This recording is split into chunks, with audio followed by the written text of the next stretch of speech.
Welcome, everyone. Thank you for joining us today. My name is Lindsay Holmes. I'm the Senior Wellness Editor at HuffPost, and I'm also today's moderator. Our panelists, starting from my immediate right, are Paula Johnson, the President of Wellesley College, Michelle Williams, Dean of the Harvard T.H. Chan School of Public Health, Stephanie Pinder-Amaker, Director of the College Mental Health Program at McLean Hospital, and Allison Malman, Executive Director and Founder of Active Minds. This event is being presented jointly with HuffPost. It's also part of the Dr. Lawrence H. and Roberta Cohn forums, and we're pleased to have the Cohn family in our audience today. We're streaming live on the websites of the forum and HuffPost, and we are also streaming on Facebook. You can also participate in a live chat that's happening on the forum site right now. So we're just going to get started. College life can be among the most rewarding and challenging time periods in a young person's life. Increasingly, we are seeing students in need of mental health care and support for their well-being.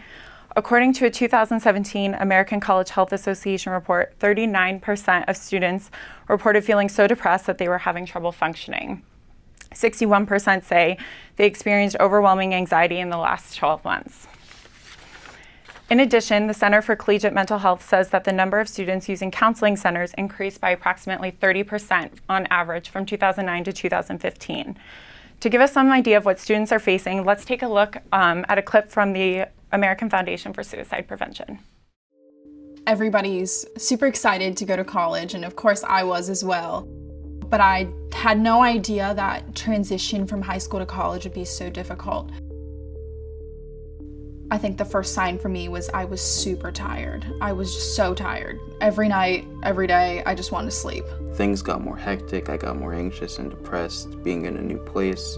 One night, I was like, I don't want to be here. I don't want to be just in this world anymore. There was one day when I went back to my apartment that I really felt like I was going to do something bad to myself. And so I contacted a behavioral center, and I ended up going there for 2 days. Going to the behavioral center ended up being a positive experience for me because that's when I started going on medication. Going to counseling kind of helped me understand why I was cutting and what else I could be doing, instead of self-harming. I absolutely think that the combination of therapy and medication can be really, really good. You don't have to be a completely new person just because you go to college. Like, the things and the baggage that you had in high school, they might come with you to college, and that's totally okay. Like, you don't have to be the perfect person. There is a science behind depression, and it's not just something that, you make up in your head. It's very real.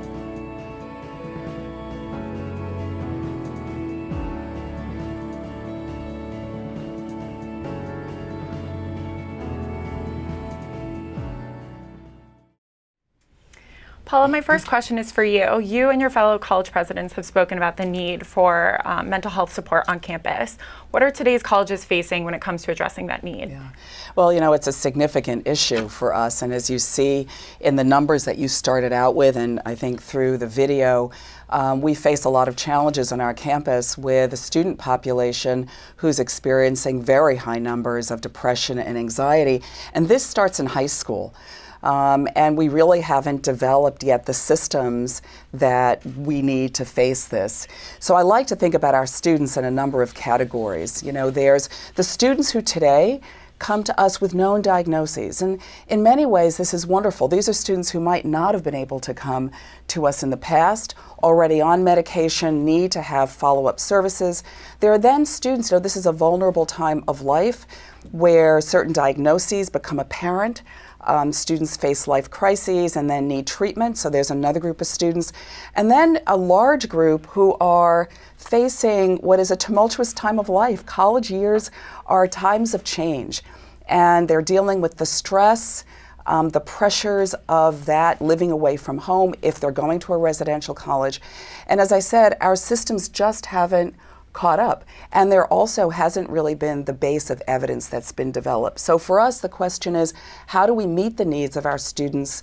Not a one-size-fits-all. And how do we also create a culture of health and wellness and prevention on our campuses? Yeah, absolutely.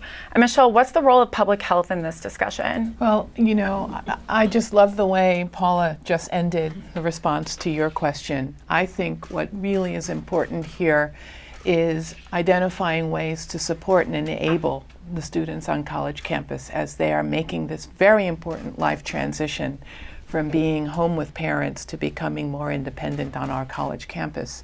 And I think the approach through a public health lens would promote health and wellness while creating campus, the environment as really a bedrock for prevention and health promotion. When you think about it, we're obligated to be sure that we are ensuring the wellness and full development of the next generation of leaders. And the students on college campuses are exactly that. They deserve to have access to the health promoting interventions that we know work to address the stresses and strains of this transition.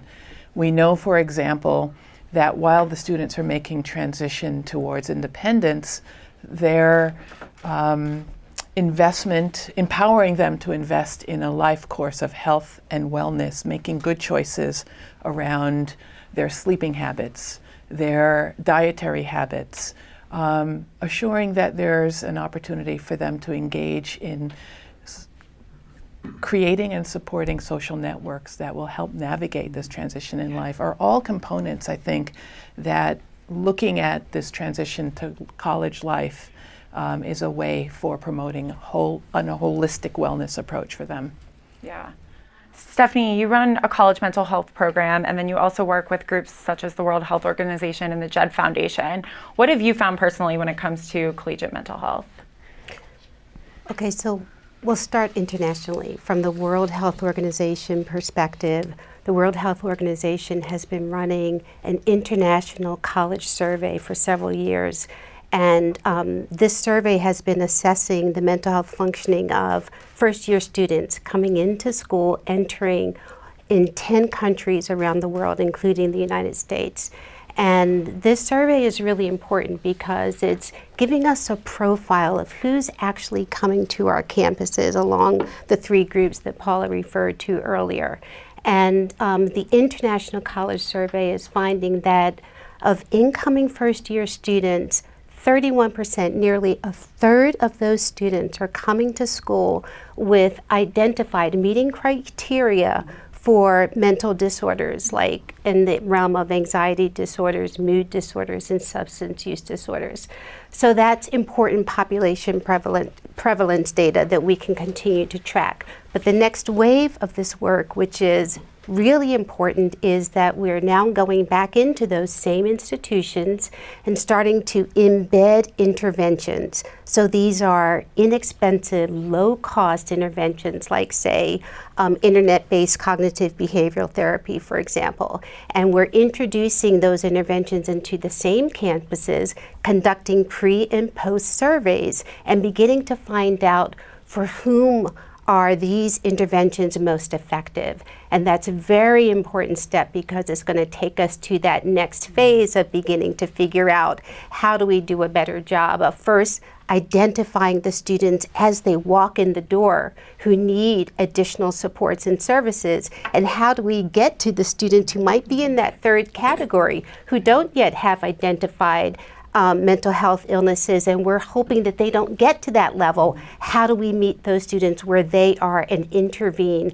effectively? And then just finally, closer to home. So we started out internationally, moving a little bit closer to the college mental health program. We're finding the same thing. We're a community-based, a hospital-based college mental health program. And when we track our student utilization data, we're seeing incredible increases. We're seeing a rise in students seeking treatment at higher levels of care. So not just outpatients, but at inpatient levels of care, day partial levels of care, in residential treatment, and outpatients, those numbers have tripled, and in some cases have doubled, and in some cases tripled since the inception of our program nearly a decade ago. And then the final piece of this is because when we first started working with college students in the regionally and now nationally, we were seeing students from approximately 100 different colleges and universities around the country.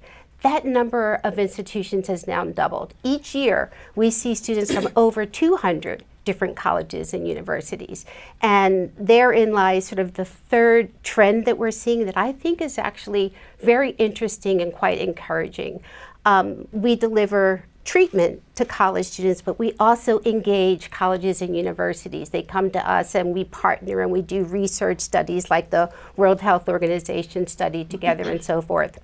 But in the past 3 years, I'd say 80% of colleges and universities who have engaged us, who have said, can you help us attack this problem or get a better understanding about how to address these needs?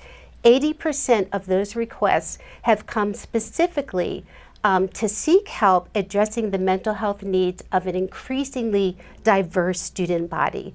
So how do we get better at identifying and addressing the mental health needs of students who might carry marginalized identities, like students of color or LGBTQ students and so forth? So those are some of the trends that we're seeing. Yeah. Allison, your organization works with students to advocate for more mental health needs, support for those mental health needs on campus. Can you tell us a little bit more about that? Sure. So I started and run an organization called Active Minds, and we are 15 years old. And in our 15 years, Active Minds has really worked to develop and mobilize a generation who is talking about mental health differently than previous generations and organizing themselves to promote general mental health and wellness at their schools. What we're finding is that young adults aren't afraid to talk about these issues anymore, but they haven't really been given the right words to use. And so through our 15-year history plus, we've developed more than 450 chapters on college and university and high school campuses across the country, run by 15,000 students who have volunteered to make Active Minds their extracurricular activity. Many say that they major in Active Minds. I have to remind them that they're there for school first. But they're so passionate about this. And these are students who themselves have struggled with mental health issues and been diagnosed or not, who've had friends or family who have struggled with mental health issues, who have lost loved ones to suicide, and students who don't have a personal tie to mental health and recognize, though, that this is an important issue and they want to be an ally. And so we're really seeing a new generation emerge. And with that, we as an organization have been able to broadcast their voices and learn from them. And what we're learning from students across the board, as we've already heard today, is that students are really, they're talking with each other. They are really mobilized and excited to be in this cause. And the fact is, in order to look at the first line of defense, we have to look at students. 2/3 of students who feel suicidal tell a friend before they tell anybody else. And so we know when campuses are doing this right, they are empowering students to speak openly about mental health issues, learn more themselves, and know what to do and say to friends about whom they may be worried. And that means taking their hand and walking them over to the counseling center and saying, can I call the National Suicide Prevention Hotline number with you, or can I text the crisis text line number with you? Can I sit in the counseling center waiting room while you're there? Really recognizing what it means to be a friend, to give quality clinical care to the counseling center at the school or community resources, such as what the program that's at McLean, but recognizing that students have a role to play with each other. And I think one of the really important pieces where this really comes from is this idea that we don't know why students are drawn to this. And maybe it's students who are coming onto campus who in generations past wouldn't have made it. And maybe it's students who are first starting to struggle. But the fact is that it's largely the first time they're experiencing this when they're in school. And we need to create a culture on our campuses where students know that it's not their fault, that there's help available, there is hope, that what you're going through is kind of normal, other people have gone through this too, and here are the great resources to reach out for help. And you don't have to be in a crisis to go to a counseling center. We go to the doctor every year for a checkup. We go to the doctor to tell us if we have strep or the flu. We can go talk to somebody to tell us what's going on and help us work through those coping skills. So if we can, as we can create a public health approach and a campus and culture that embraces mental health and that largely involves students in the organizing and the planning, we can create a campus where students can thrive. Yeah, absolutely. And obviously these issues are incredibly complex and there's no one solution to this problem, but I want to dive a little bit deeper into what these issues mean and then also how we can help create healthy campus environments for students. First, we're going to take a look at a clip from Active Minds about a young woman named Hannah. She lost both her brother and her father to suicide, and then when she got into college, she too experienced mental health issues. So let's hear what she has to say in the clip. I think we still have a long way to go on campuses. I think that bringing Active Minds to campuses is definitely putting the foot in the door and it's making the conversation begin. But I also think that so many people are still stigmatizing it and still putting it off as, oh, well, I don't have a problem, so it doesn't matter. And I think that by changing the atmosphere on college campuses to make it more accepting, it'll slowly start to make people realize that it's okay and that help isn't a sign of weakness and reaching out is not you giving up and being vulnerable. It's you being strong enough to admit, I'm having a tough time and I need help. So getting the help that I needed really changed my life, honestly. And I want other people to be able to see that it's okay to reach out for help and see that there is hope, whether it's the darkest of days. I feel that, I've been there, but there is always going to be a brighter day. And I think Active Minds does a good job of helping people see that there is a brighter side to things. Allison, I want to go back to you for a minute. Hannah was obviously able to get the help that she needed, and she talked about creating a better culture on campus for students to be more open about mental health. What does that look like? How can students create a better campus environment, and how can faculty help with that as well? Yeah, one of the really interesting pieces of research that has come out recently from Rand Corporation in California shows that students who perceive their campus as being supportive of mental health and recognize that's subjective, right? So there's not a particular question of did your campus do this or did your administrator do that, but when students perceive their campus as being supportive of mental health and well-being, students are 20% more likely to reach out for help. And so there is this general basic need of what can we do that are kind of low-hanging fruit, easy wins that really both really help to influence policy and also really reach students. So it's everything from ensuring that your leadership is behind mental health, and to have your president at a panel around campus mental health shows students that my school cares about me. It cares about me as a person in addition to what I'm going to do academically. One of the things that we've been able to develop over the past handful of years at Active Minds is a Healthy Campus Award. And our Healthy Campus Award recognizes institutions that treat mental health with the same respect and dignity as physical health, and really approach health issues on campus with a broad lens, bringing mental health into the umbrella of overall wellness, and recognizing that this is a public health issue. And so we're discussing health and wellness with the counseling center, and also with RAs, and also with coaches and janitorial staff and faculty and students, and really engaging students in the decision-making process, not necessarily just seeing students as the end users, but recognizing that when students are involved, they're making better policy decisions, they're volunteering for free, and really creating a campus culture that is supportive of these issues in a much more financially efficient way, and really, and it's impacting them as individuals and impacting their peers. And so as universities can take this more public health approach and really recognize this is from the top down, from the bottom up, and everybody in between, it creates a culture for students to recognize that they do matter, their well-being does matter to their faculty and their administrators and the staff, and then they're more likely to reach out for help if they need it for themselves and friends, and more likely to stay in school and to graduate. Yeah. Paula and Michelle, I'm curious from both of you, from a faculty or leadership standpoint, how are you committed to creating a better campus environment for students when it comes to mental health? So it's critical. I think that Allison's statement around leadership and the role that leadership plays in making sure that health and wellness, and particularly mental health, is spoken about, is a priority, and is integrated into all aspects of the college or of the institution, and that it's not siloed only to the health service, which I think is the old traditional model. And once again, I do think that that requires leadership.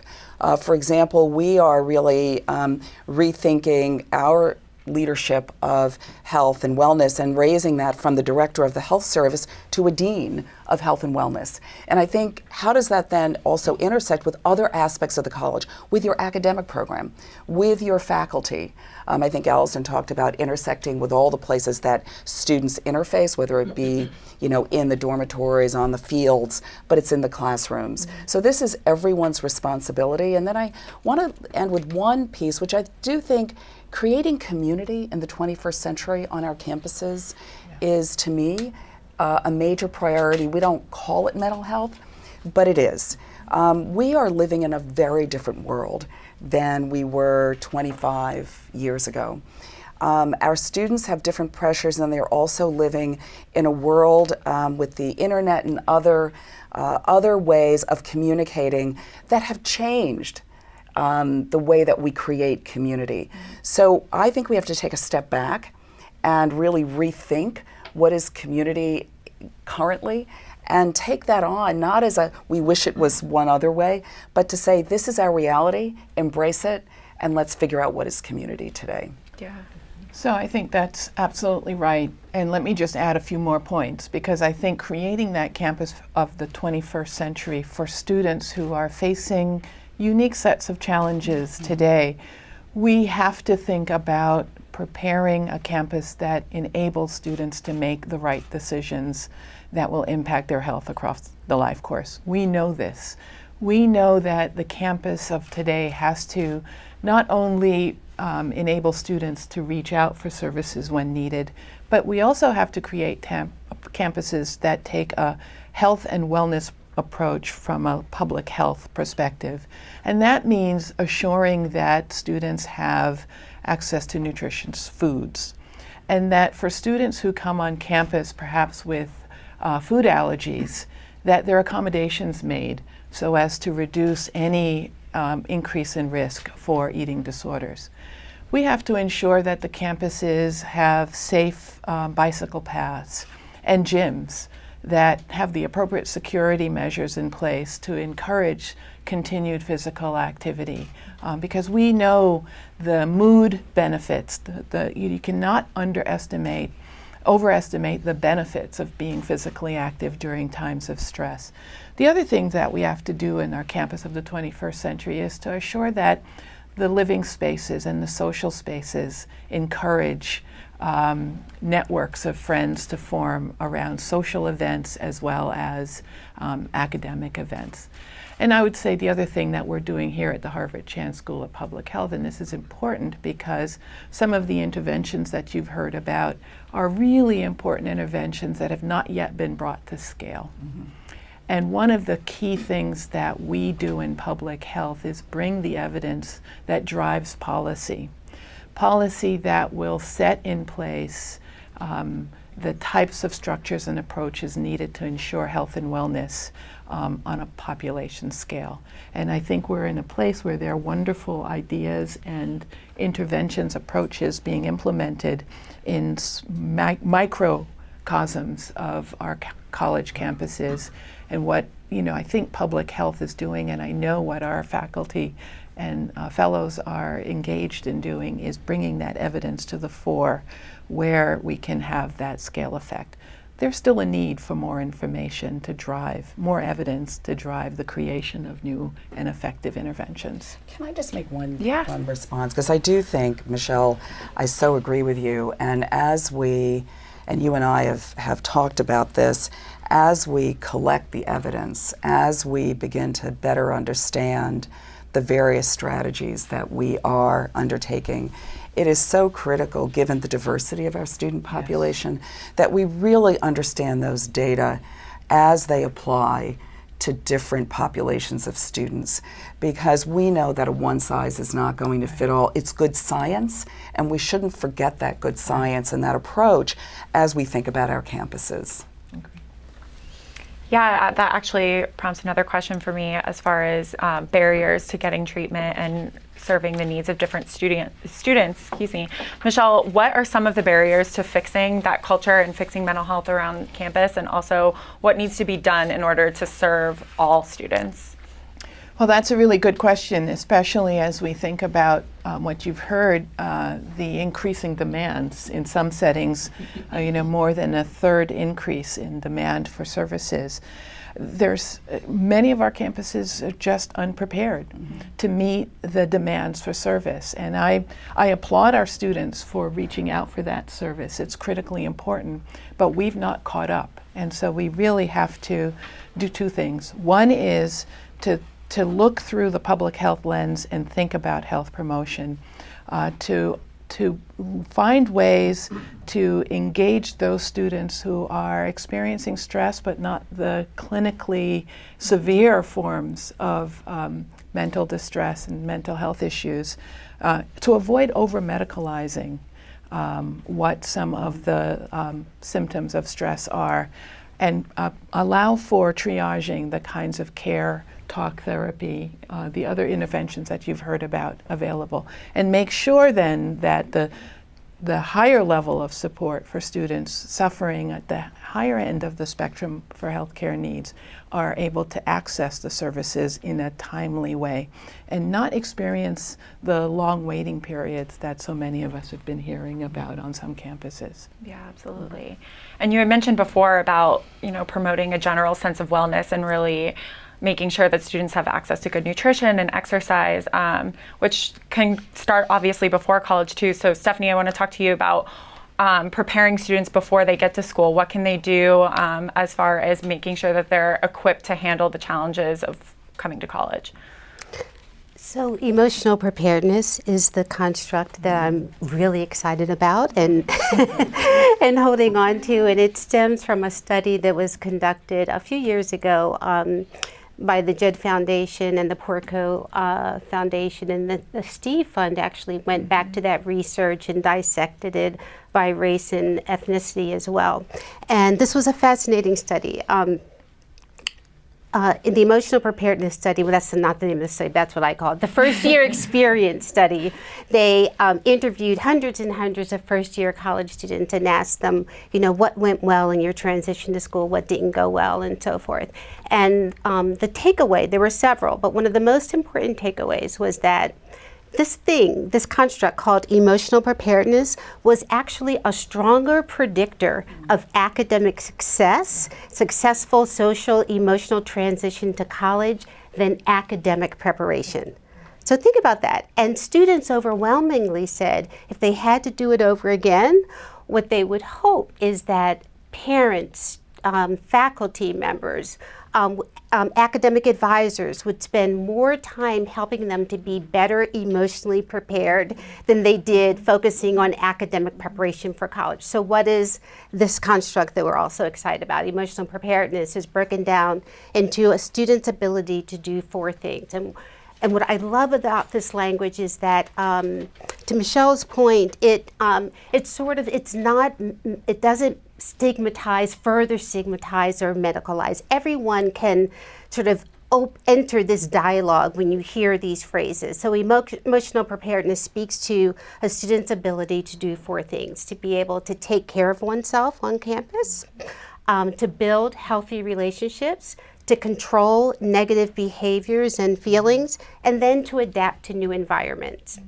And so if we're using that framework to speak with students, regardless of where they fall into those 3 categories that Paula spoke about at the outset, because we're finding that when we use this language, it really opens up the dialogue and makes it easier for students to see themselves in that context. It's much easier for students to think about controlling, negative behaviors like, am I drinking too much, than to think about, oh, do I suffer from alcohol dependence, for example. So you see just the slight difference in the phraseology really is a powerful intervention for opening the dialogue. And even more so when you are approaching students who may feel marginalized because of other aspects of their identity, including because they may carry a mental health diagnosis, but also because they may have minority sexual orientation status or be students of color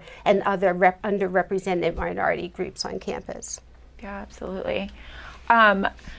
Allison, what are some simple adjustments that colleges can make as far as making the culture obviously more inclusive for students to speak up when they're experiencing issues? Yeah, I think one of the things that we talked about a little bit before, but I'd also want to kind of reiterate is data. We've got to look at data, and the campuses that are doing it right and doing it well are experimenting, doing things in a micro, but they're looking at the data around it, everything from the Healthy Minds study to the Center for Collegiate Mental Health. There are a variety of really great data collection agencies and projects that campuses can work with.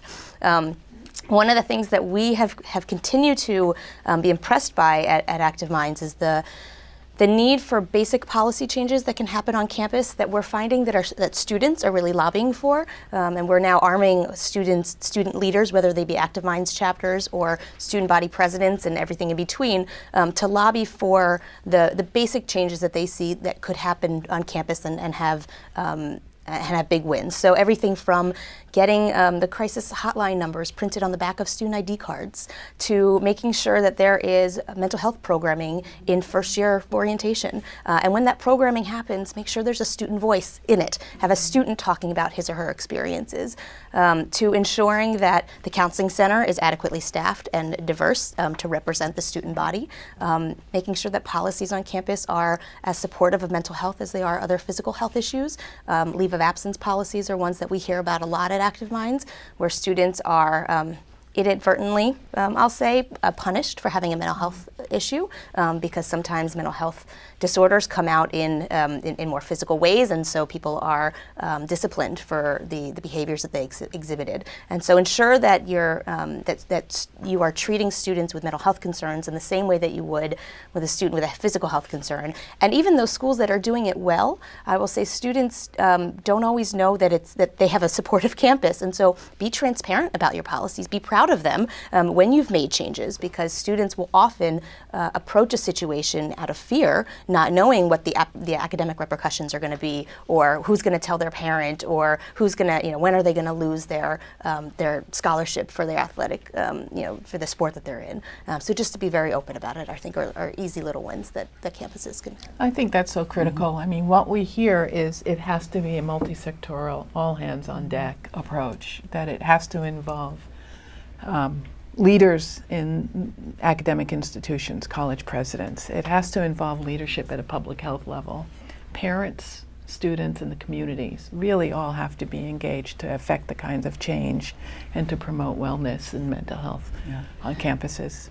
I think that the other piece, if we think about our health services themselves, ensuring that we've got a staff who's truly culturally competent and competent to work with the diversity of our students and their backgrounds and their histories, and also kind of to make sure that we're not siloing mental health from what is traditionally physical health, because so many of our students present with somatic symptoms to the more traditional health service. And in fact, if there isn't that strong link between the two, we will really miss it. So I think, again, making sure that we've got the strongest possible services is important. As far as destigmatizing mental health issues in the classroom, what do you all, I'm curious from anyone on the panel, think about what are some ways to do that specifically, like professor to student, or just in the classroom in general? What would that be like? Go ahead. So, I think that, again, in the classroom itself, we teach in the classroom, but I think it's really bringing our faculty into an approach that is comprehensive so that they're understanding what our students face. They're supportive, and our students are free, for example, if they need an extension or various other things, but that this is an issue. You know, so much of what our students have experienced in some ways has been stigmatized. Think about the negative framework and words about things like trigger warnings. You know, this is an approach to allowing our students who've experienced certain trauma in their lives to better integrate learning. It is important for them to be able to embrace what we are teaching. So as opposed to coming at this with a negative attitude, I think we have to understand who our students are and really think about what are the pedagogical strategies that we need to use today that make our curriculum more accessible to our students, and then really begin to think about what are some of the ways through our curriculum we can promote health and wellness. I'll give you one small example. You know, most colleges have a required writing course, and it's not the most fun thing. But for some. But you know, for example, one of our writing courses is focused on health and wellness. And it's become quite popular. And it actually requires more than the meeting 2 times a week. It's meeting 2 times a week and a lab. And this focuses on strategies to improve health and wellness. They dig into the data, they collect their own data, and the lab is focused on techniques of mindfulness and other ways for them to promote health, not only for themselves, but for the students around them. And you know, I've visited the class now twice over the past couple of years, and it's extraordinary to see the empowerment that the students have. And again, not just for themselves, but how they feel empowered to make change on the campus. So again, not just one strategy, but multiple that are going to be required. Yeah, definitely.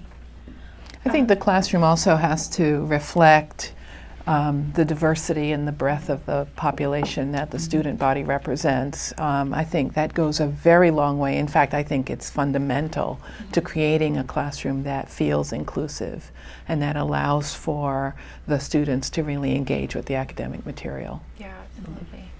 And Allison kind of touched on this too, but I'd like to talk just briefly, really quickly about treatment and maybe expanding the diversity when it comes to treatment too. What do you guys, either Paula or Michelle, how can mental health care delivery improve on college campuses, and what do you think needs to be done as far as giving that access to students and letting them know that it's available to them?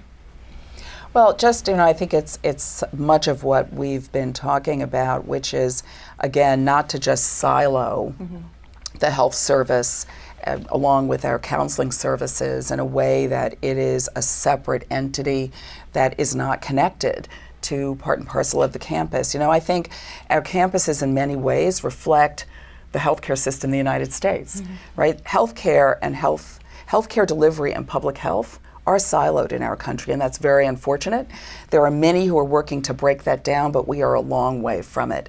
I think our college campuses can actually be the forward-looking institutions that really begin to break that down and really provide a very forward-looking model for what our country should look like. And let me just add, because that's on the service side, and your question, I think, can be expanded to include how can we enable, empower our students on campuses to make lifestyle choices that promote wellness across their life course. And I think we've discussed some of these. The pillars of health really involve paying attention and supporting the students to sleep adequately, to be attentive about their sleep habits, about their nutritional habits, avoiding social isolation, and remaining physically active as a preventive health promotion approach. Yeah. And Stephanie, is there a way to, create that connection between campuses and programs off campus? How do you all do that and handle that? Well, absolutely. One of the things we talked about earlier is the growing rate of students who are seeking services in community through community providers or through hospital systems like ours. So that really begs the question, then who's supporting those students who are now navigating two very complex systems. Their institution of higher education, where hopefully they're attending classes and interacting with student organizations and living in the residence halls and so forth. But those same students are now increasingly also accessing a mental health care system that is community-based. Really hard. So as those students are navigating between both places, we all need to be, both from a community perspective as well as from the college and university perspective, increasingly mindful of building bridges between those two systems so that those students now don't get lost in the gap, so they're not forgotten about or fall through the gaps as they're seeking resources increasingly in community resources. And so that also means that community providers, for a long time, the responsibility has fallen on the shoulders solely of colleges and universities to get out there and figure out where in the community are there students seeking treatment and get to those providers and educate them, for example, about what life is like at Wellesley, for example, and what additional resources a Wellesley student might be able to access if they're in treatment, say, with a mental health care provider. I think we really need to change that paradigm, and this is what we've been trying to do in the past decade in McLean's College Mental Health Program, and that is, as a community-based providers, to take increased responsibility for meeting schools halfway, for saying, well, you know what, we're seeing hundreds of students each year, and they're coming to us from 200 different colleges and universities. So we're not going to sit back and wait for those schools to find that, oh, we have X number of students who are now being treated in the McLean hospital system. We're going to reach out to those schools, and we've done this. We've surveyed hundreds of schools, and we've created a database, and we've asked those schools to tell us when we're working with your students. If we have a student, say, from Wellesley or from Harvard on our campus, we need you to tell us how we can provide the most effective support for that student. What, in addition to what we're providing in our community resource,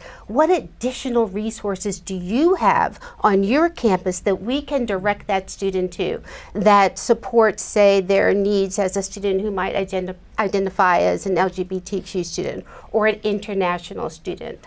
And so we're building that gap. We're switching the paradigm and saying we're going to take more responsibility for learning about the campus environment and resources and policies and practices that we can direct students to so that they aren't caught in the gaps. And Stephanie, that is so right in terms of also thinking you're reaching out, and it takes resources on the college or university's side as well, and thinking about, we've just hired a liaison this year to do that, to meet you the halfway, because I think it has got to be a partnership, and we can no longer think again about our institutions as two separate institutions where our young people can just get lost. That's exactly right. Great, thank you all. We're going to move on to the Q&A portion of our panel. We have special guests in the audience today, Marjorie Malpede from the Mary Christie Foundation, which is dedicated to the health and wellness of teens and young adults. And then Stephanie Bell Rose, who is the co-founder of the Steve Fund, which is also focused on supporting the health and well-being of young people of color.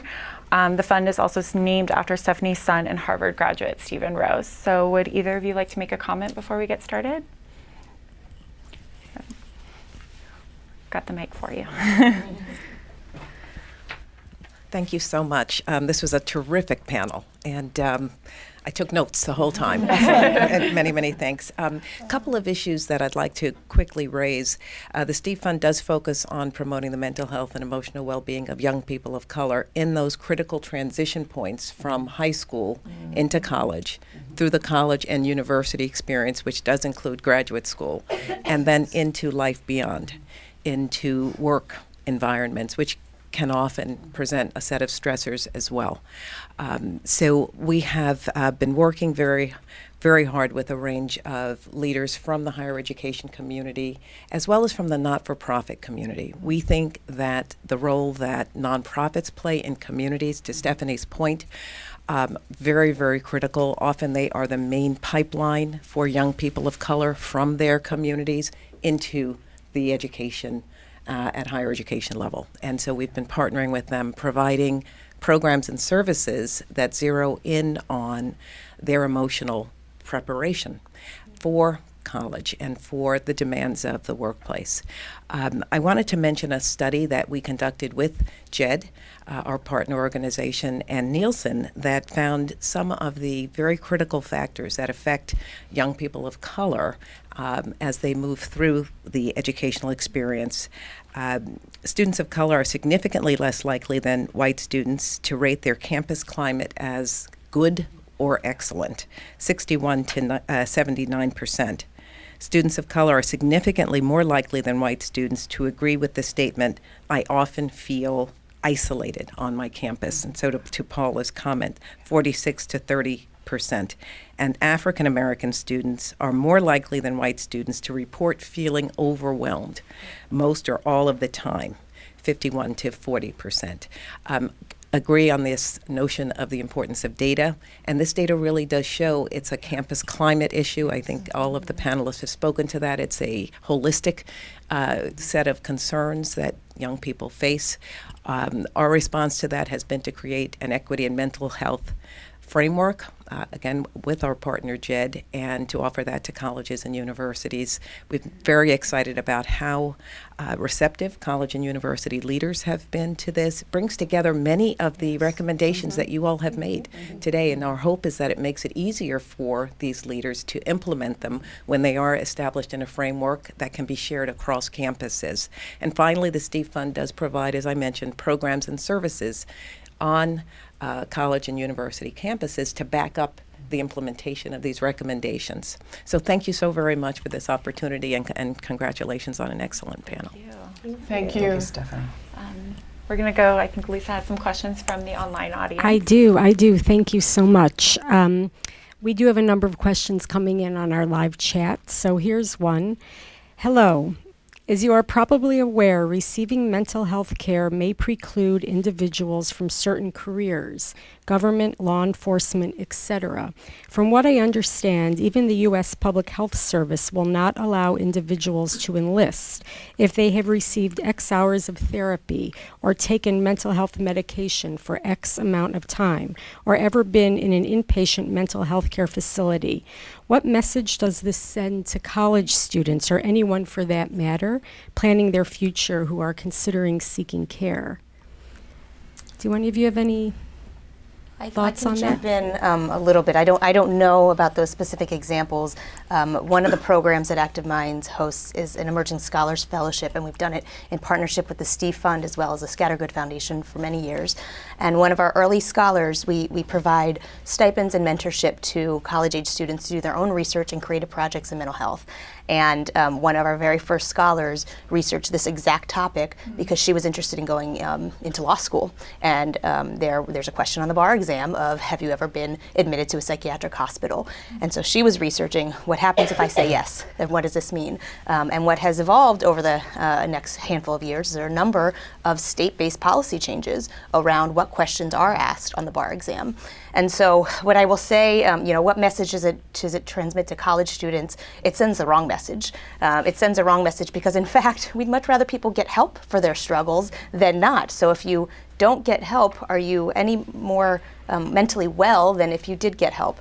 So I would encourage you as a student who is struggling to get whatever help you need, that there are many professions that those questions will never be asked. And even still, when those questions are being asked, there is a new generation of folks who are changing those policies. And we're going to start kind of profession by profession, and we'll pick it out. And I didn't know about those examples, and maybe we'll have an emerging scholar do some research and do some work around it. But we talked about it earlier. Mental health has to be treated with the same equity and respect as all health issues. And we're finding those policy discrepancies all across the board on campuses and beyond. And we're also seeing that these policies are changing because people are taking it into their own hands and making those changes themselves. I want to just add to that because I think to underscore what Allison just said, it absolutely sends the wrong message, and it's of special concern when you look at the data on help-seeking behavior in college students in general. This is an area that we've been trying to address through policy, practice, and research for years. And yet, overall, the overwhelming majority of students who meet criteria for mental health and need to access services, about 70% of those students will not seek help for those mental health concerns, if you will. And so this is very concerning, and it sort of reinforces that message. Another bit of data is that as students progress through their academic careers and get into more specialized areas, for example, medical students, who, if anyone, would know that a mental illness or symptoms of depression, that this is a treatable illness through therapy and medication, it can be addressed. It's one of the most treatable illnesses that exist. But even medical students are less likely than undergraduate students to seek treatment. So yes, these policies are penalizing, and we need to be mindful of the fact that these barriers are real to our students. And these are some of the things, sometimes it's based in fact, and sometimes it's just what students believe. It's just the understanding that, you know, if you go there, if you do this, this negative thing can happen. And it's our job, all of our jobs, to be aware of that and to anticipate those barriers, and then to direct our resources, our policies, our practices, so that we overcome those barriers on behalf of students, because we know that those barriers are formidable and they are really getting in the way of students seeking treatment when they need it. Well stated. Thank you so much. I'm just going to ask a few more because I know we have little time, and our audience here can ask you some questions after the event. This is from a viewer in the UK. How can transitions between educational settings, school, college, university, employment, be facilitated better? How can those settings work in partnership? Well, let me just say that one thing that's quite important is for us to recognize that the transition is part of our responsibility as educational institutions.